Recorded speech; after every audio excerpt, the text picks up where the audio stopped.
নমস্কার, সবাইকে বং হেসেলে সাদর আমন্ত্রণ।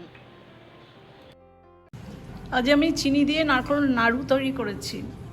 এরকম পুজোর সময় বা বিজয়া দশমী বা লক্ষ্মী পুজো যে কোনো সময় আমরা এই নারকেল নাড়ু তৈরি করি। চিনি দিয়ে করতে একটু কঠিন হলেও সাবধানে করলে কোনো অসুবিধা হয় না। এই নাড়ুগুলো বাচ্চা এবং বড় সবারই খুব প্রিয় হয়।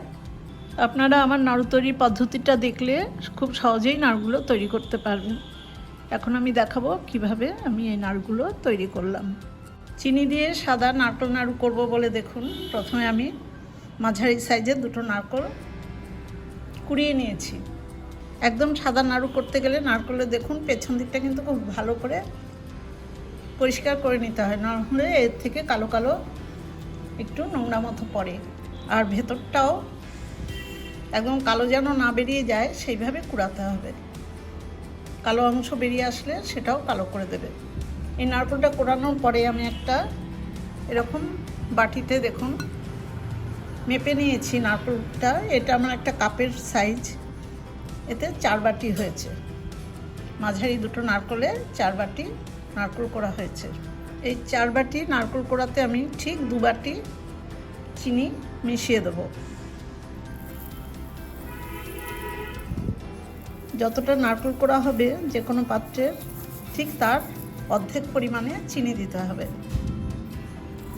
বেশি চিনি দিলে কিন্তু নাড়ুটা শক্ত হয়ে যাবে বা কম হলে নরম হবে।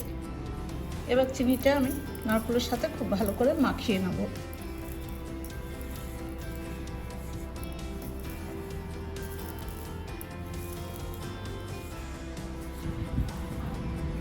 নারকেল কোড়ার সাথে চিনিটা ভালো করে মাখিয়ে দিয়েছি। এই অবস্থায় আমি 10 মিনিট রেখে দেব। ঠিক 10 মিনিট পর আমি গ্যাসের উপরে একটা কড়াই বসিয়ে দিয়েছি, লো টু মিডিয়াম আছে। সেই কড়াইতে এখন আমি চিনি দিয়ে মেখে রাখা নারকেলগুলো দিয়ে দেব।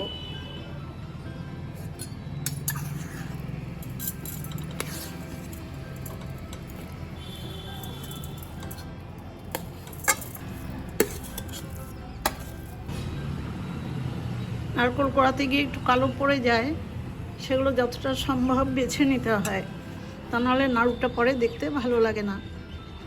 এবার এই লো টু মিডিয়াম আছে আমি এই নারকেলটা আস্তে আস্তে করে জাল করব। আঁচ বেশি করে দিলে কিন্তু তাড়াতাড়ি করে চিনিটা পুড়ে যাওয়ার ভয় থাকে, কালারটা লাল হয়ে যাবে। এটা কম আঁচেই করতে হয়।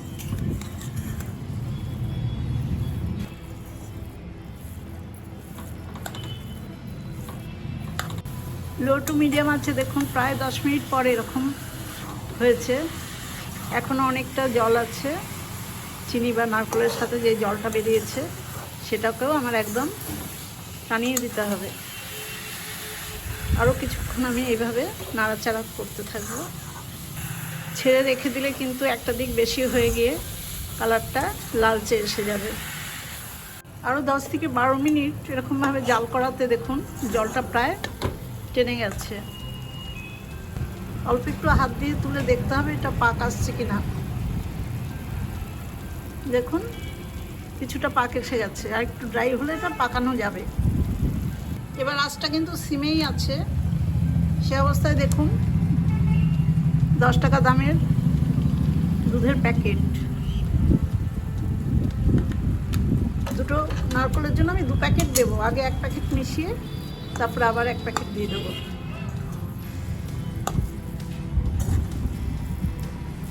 এই দুধটা দিলে টেস্টটা অনেকটাই বাড়বে। এই যে আরেক প্যাকেট দিয়ে দিলাম।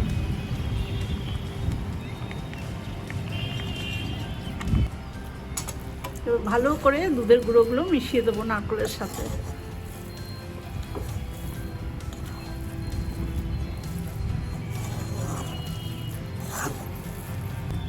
এবার 5-6টা এলাচ আমি খোসা ছাড়িয়ে একটু গুঁড়ো করে নিয়েছি।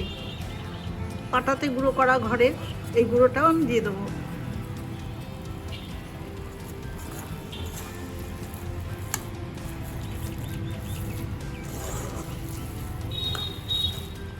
ফ্লেমটা লোতে রেখেই কিন্তু আমি এগুলো করছি।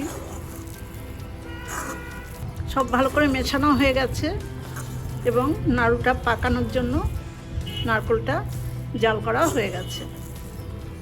এবার আমি গ্যাসের ফ্লেমটা অফ করে দিয়ে কড়াই থেকে এই নারকেলের মিশ্রণটা একটা থালায় ঢেলে নেব। জাল করা নারকেলটা কিন্তু আমি থালায় ঢেলে দিয়েছি। খানিকটা ঠান্ডা হয়েছে 2-3 মিনিট। আবার খুব ঠান্ডা করে ফেললে এই নাড়ুগুলো হতে চায় না। একটা হাতার পেছন দিয়ে দেখুন একটু এরকম করে জিনিসটা একটু নরম করে দিচ্ছি, ম্যাশ করে দিচ্ছি। এরকম করে দিলে নারকেলটা খুব নরম হয়ে যাবে। এবার হাতে একটু ঘি মাখিয়ে এখান থেকে খানিকটা করে নিয়ে আমি নাড়ুর আকারে গড়ে নেব।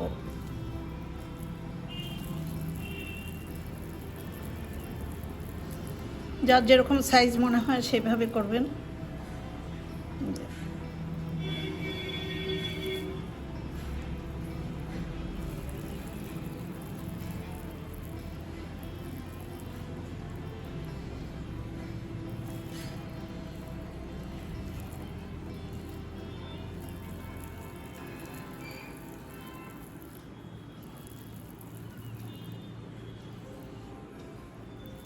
একটু হালকা হাতে অল্প করে চেপে এবং গোল করে নিলেই নাড়ু হয়ে যায়। ঠিক সবকটা নাড়ু একই সাইজ করতে চাইলে আপনি একটা নির্দিষ্ট পরিমাণের চামচ নিয়ে তার 1 চামচ করে নিন।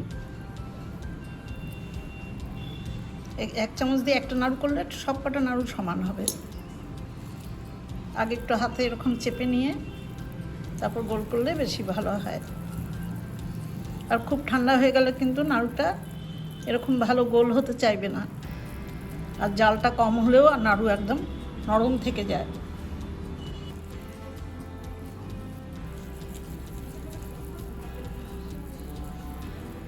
দেখুন নাড়ুগুলো এইভাবে রাখছি। এইভাবেই আমি সবকটা নাড়ু তৈরি করে নেব। পুজো উপলক্ষে চিনি দিয়ে তৈরি নারকেল নাড়ুগুলো আমার হয়ে গেছে।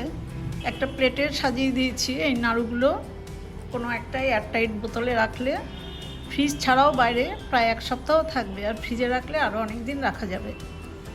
এই নাড়ু পুজোর সময় সবার ছোটো বড়ো সবারই খুব প্রিয় হয়।